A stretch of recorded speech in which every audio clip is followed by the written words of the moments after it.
Hello World Wide Web, I'm Dr. Shado, the internet personality with the best hair, and welcome back to... The Summer of Arnold Strong!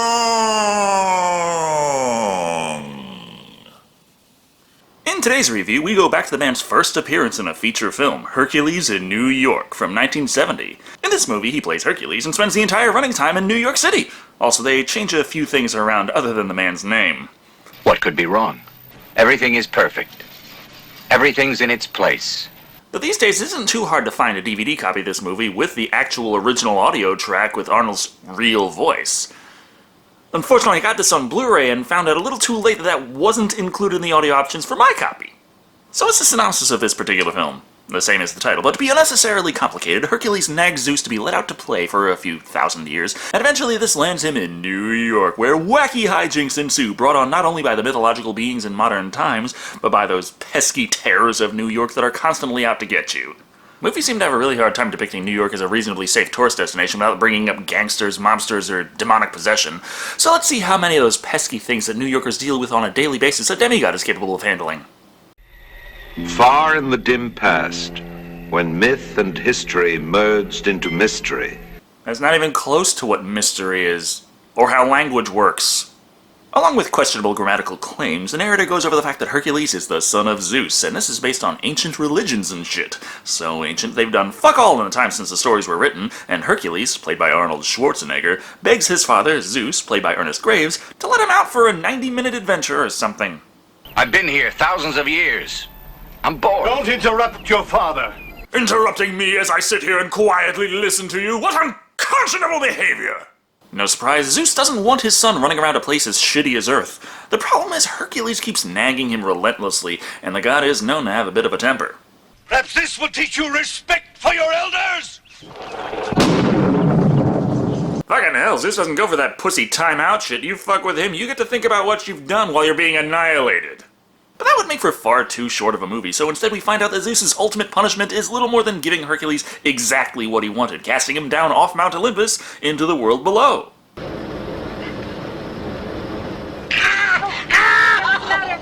Aggie, do tell me what's wrong. I just saw a man. Well, if we spend our first few minutes watching Schwarzenegger terrorize this poor woman and destroy one of the engines of the airplane, I'd say we got the money's worth already.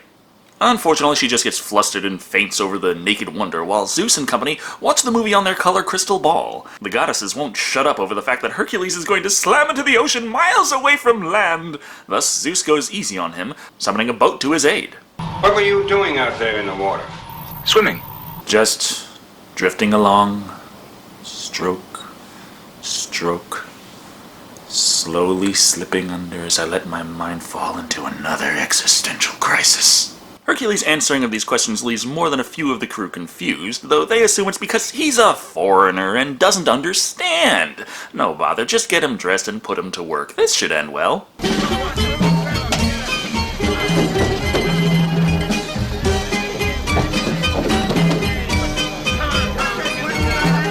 Or with him beating the ever-loving fuck out of the entire rest of the crew, seriously handicapping the work, and quite a few of them, for at least a while. He's a foreigner. Perhaps he didn't understand you. I understood him.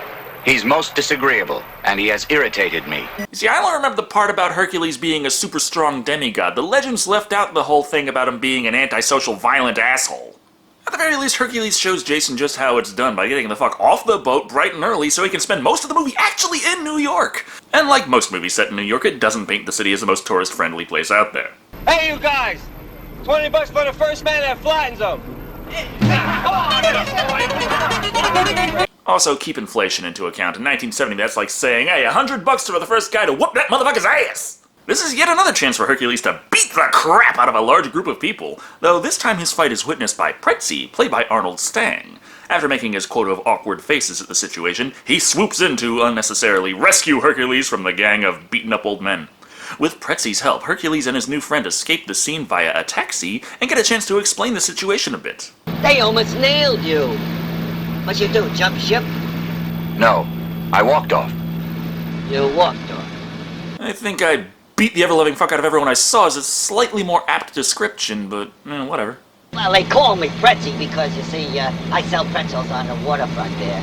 In that one scene anyway. I mean, never again, never even brought up again, but don't let that get in the way of your friendship. You don't want to mess this up with believable names. Him even having a pretzel-selling business is forgotten pretty quickly anyway, so soon as they reach Central Park and remark on how grand it is. Bigger than Carthage. Oh, I would say New York is about the biggest place there is. Pay the cabbie. Pay him? What? For the ride, $2. Suddenly, despite having all of those pretzels with him earlier, Pretzy didn't even have $2 on him to make change with in case he, I don't know, sells a pretzel. Give me the dough. Bucks? Dough? What is this zoological talk about male and female animals? I don't understand currency, but I'm pretty good on the scientific study of fauna. As they are both magically broke, this leaves them in a bit of a bind. Well, you see, okay, call a cop. Not before I have some fun by taking out your hides, I ain't. Motherfucker, your back problems look like they have back problems. Yeah, Hercules is stronger than he looks, but he looks like he could rip you in fucking two. Fortunately, he just tosses the cabbie aside and escapes along with Pretzy. Along the way, they happen to find a group of college athletes preparing for various competitions. What do you mean? These guys happen to be champions. Nobody can beat them. Hey, wait. Yeah, this is a thing that kind of goes on for a while. Arnold Schwarzenegger looks like Arnold Schwarzenegger, but for some reason people think the idea of him having any kind of athletic ability is just laughable. As such, no one believes he could show these scrawny college kids anything they don't already know, but Hercules insists, directly in the view of Helen Camden, played by Deborah Loomis. She watches in awe as he throws the discus an incredible distance, and the javelin at least as far. Sure, he's shown superhuman strength up to this point, but that's no reason to assume he's got any kind of physical prowess. All right, mister, let's see you top that. Certainly, if you wish me to. Wish you?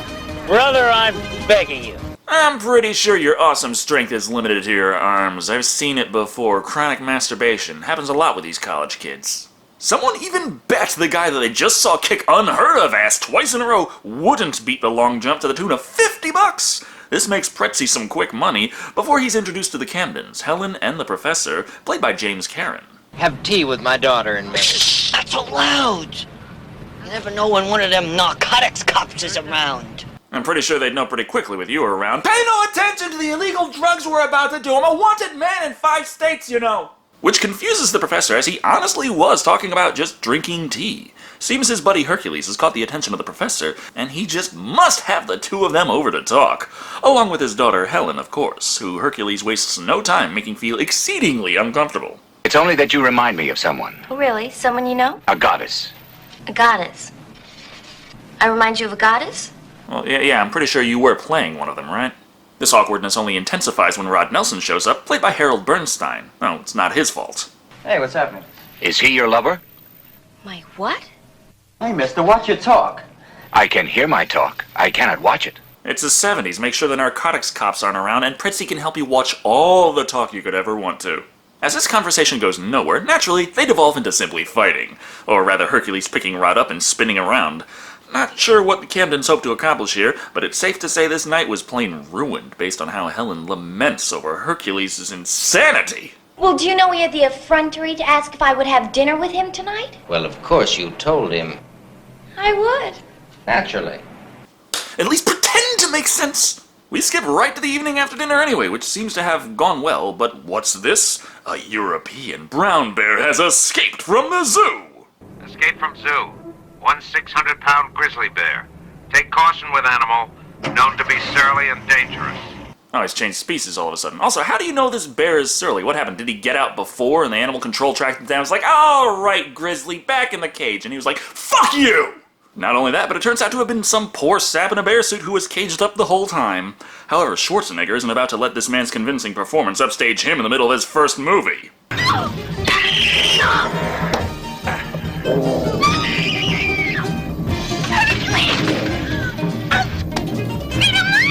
I'd imagine if something like that happened to me, my date would be like, oh my god, be careful, not punch that bear in the fucking dick, you pussy!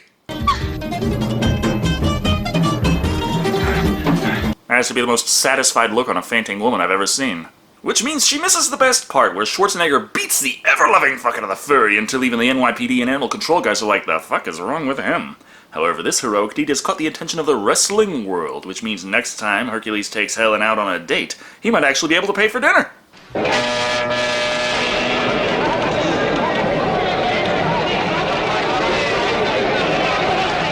But it's not like we actually get to watch any of those matches. The movie blew its whole budget on the bear suit. But the mob has been watching the matches very intently and sees Hercules as quite a valuable asset. With that, they kindly offer Pretzi a pile of money in exchange for his contract. Considering Pretzi's other choice is to take a tour of the Hudson in a brand new pair of cement shoes, he begrudgingly agrees. Not that this is going to matter for a while. First, Pretzi has to get good and drunk while reading up on the legends of Hercules, because evidently he didn't know him yet. This makes for an adequate segue back up to Mount Olympus, where Zeus is trying to figure out what to do about Hercules having so damn much fun! I would speak with Nemesis.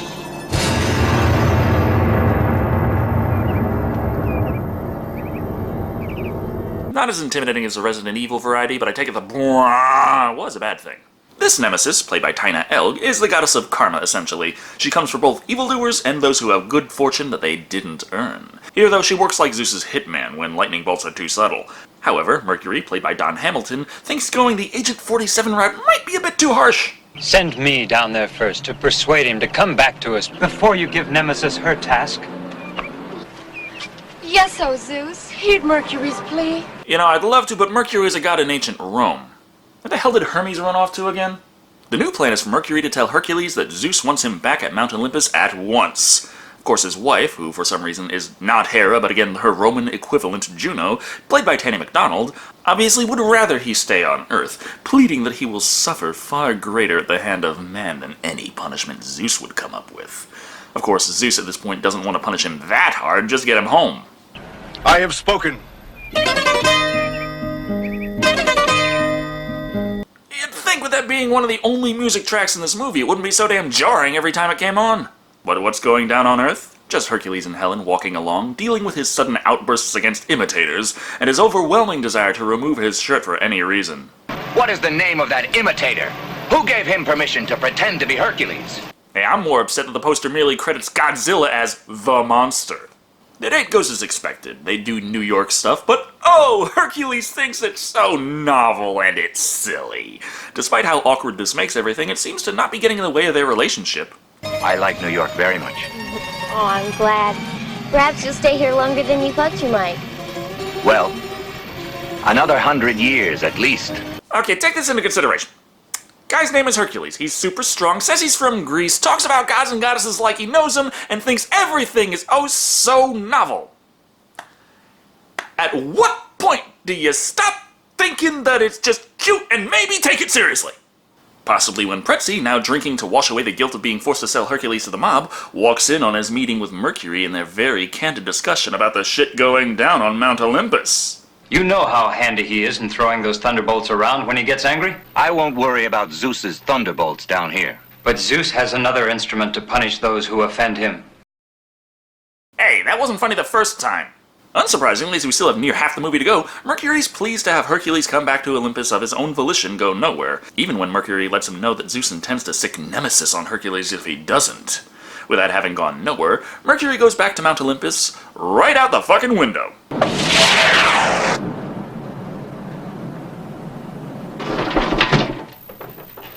I'm sure he meant well. But a few hours in this city is enough to make anyone want to leap out of a tall building. So Pretzi gets one hell of a confirmation, and around the same time the rest of the cast is figuring out that after so long of insisting he's Hercules, maybe Hercules really thinks he's Hercules. Now, the young man's aberration may be a mild megalomania. Well, I don't care. I like him, even if he is a bit crazy. Up until the day he decides you look kind of like a Gorgon and... But Pretzi barges in, rambling about how Hercules really is Hercules because he saw him talking with Mercury about going back to Olympus. And after this conversation went nowhere, Mercury flew the fuck away! Naturally, this was not what Pretzi expected, but the professor thinks the answer lies in how much the man was drinking. I might have had a couple of snorts. Uh-huh. And how much is a couple? A pint. A pint? Well, a fifth. Be that as it may, last I checked, alcohol's not a hallucinogen. At best, maybe Pretzi was thinking that Mercury looked really hot when he threw himself out that window. Obviously, Zeus isn't happy with the news of his son's disobedience and summons Nemesis to exact punishment on the boy. What kind? Juno extracts that information from her in short order. I am to convey Hercules to the underworld kingdom of Pluto. where he's to remain for 100 years. And while he's down there, he's to think about what he's done. Juno believes this punishment to be more of a reward than anything, considering all the cool people go to hell. She orders that Nemesis perform a different task. Poison Hercules' drink with a solution that will strip him of his divinity. Do my bidding. Or when I have Zeus' ear in private, I might tell him a few things about you. So, what can you tell him that's worse than I disobeyed your order and tried to kill your son? In fact, it's never explained what skeletons may or may not be hiding in Nemesis' closet, and she just goes ahead with the poisoning anyway. Thing is, despite that, she still goes the extra mile to catch up to Pluto. Again, Roman god, Greek one was Hades, played by Michael Lipton. He's honestly one of the more enjoyable aspects of the movie, going for a more fun take on the god of the underworld. Just listen to me for a minute. I mean, you'll enjoy yourself. You'll have a hell of a time. See, I don't know what the occasion was that suddenly prompted this influx of beautiful women. Well, looks like Jason Voorhees is at it again. Predictably, Hades' attempts at persuasion go nowhere, and instead he must resort to more evil tactics. Remember those mobsters from before? Good, because they're suddenly very important.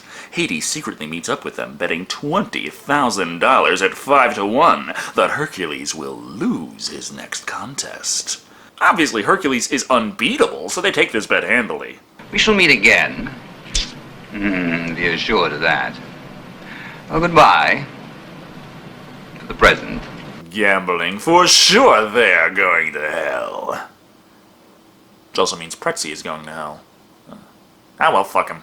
This bet evidently wasn't for the next match, but for the next random thing that happened to occur, as suddenly a new challenger appears. Not for wrestling, mind you, but for a simple test of strength. We also waste no time hammering home that this is in fact what counts as the thing Hades bet on for Hercules to lose. I understand it is not pleasant to lose money once one becomes accustomed to its use. Yeah, I don't back losers.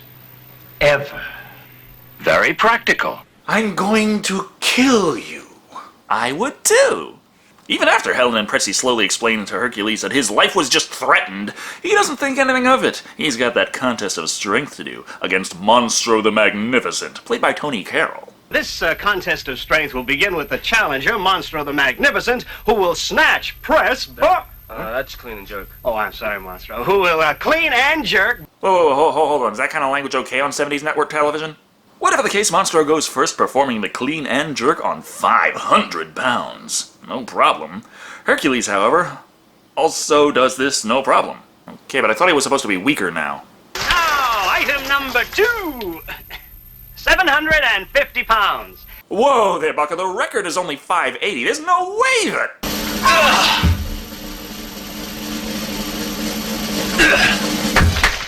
Not now, dum-dum. Okay, but Hercules is weaker now, so he definitely can't...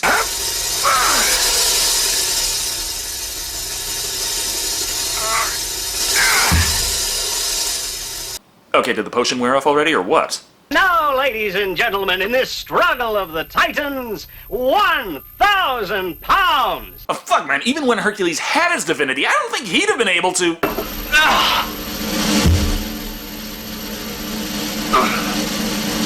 Ladies and gentlemen, Monstro the Magnificent! Okay, just how much fucking did Zeus do anyway? Somehow at this point, not being able to lift 1,000 pounds is where we realize that Hercules is now but a mortal man, and can easily be bested by scrawny college kids. However, he's got a bigger problem on his hands. The mob. Should have been back here by now. His duds are here, which means he ain't coming back here. Outside. And at the very least, everyone else around him realized it was a good idea to GTFO and take him with the professor and his daughter taking the car, unfortunately being spotted and tailed by the mob, while Pretzi and Hercules escape on foot. She's trying to draw them away so we can escape. You said those men were dangerous. Dangerous, boy, I'll say. Hurry. But that's nothing Hercules can't stop. Or, wait, now it might actually be something that Hercules can't stop. Better let Pretzi take point.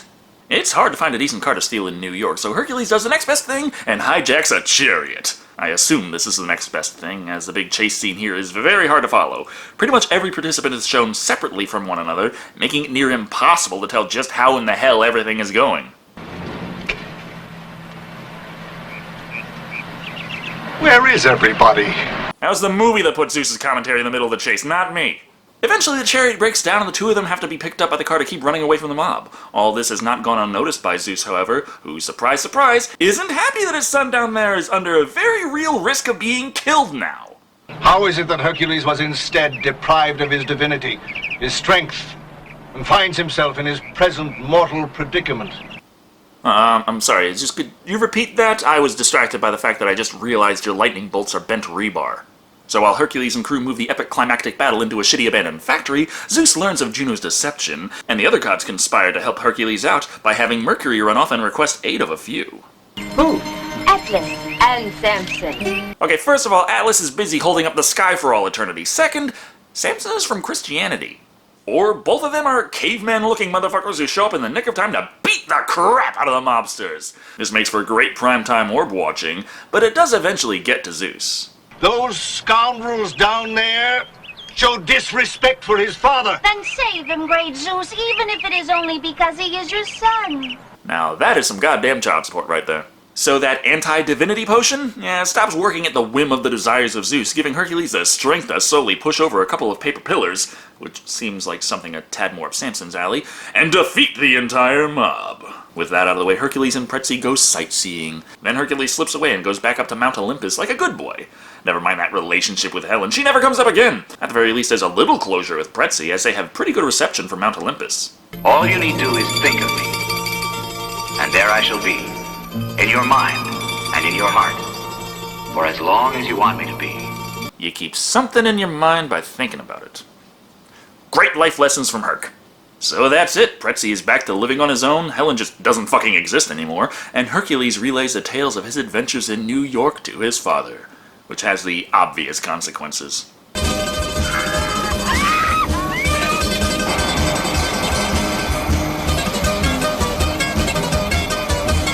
Dear God, we're watching Briss at 40,000 feet.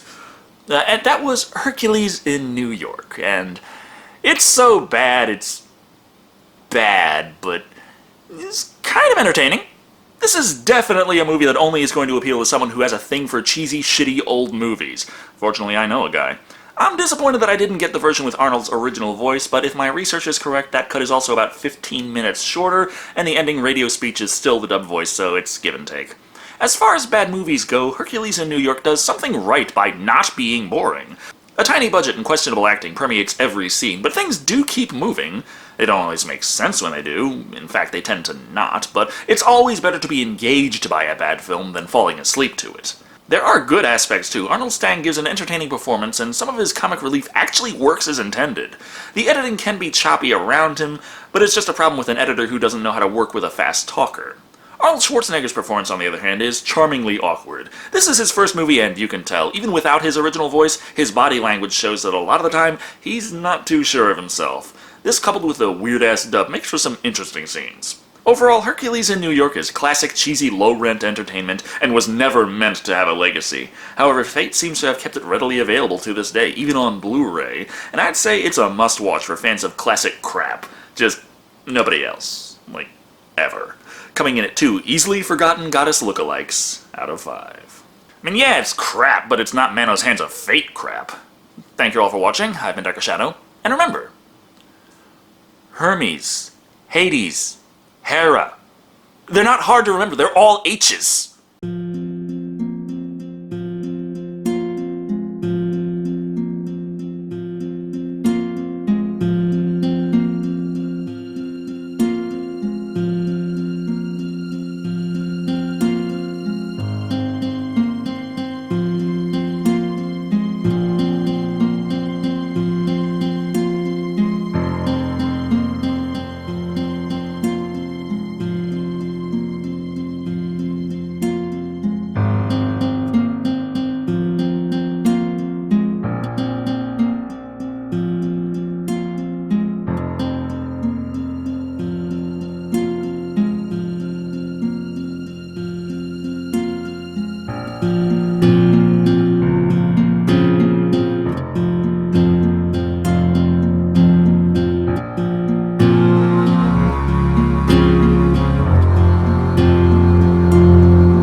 What is this zoological talk about male and female animals?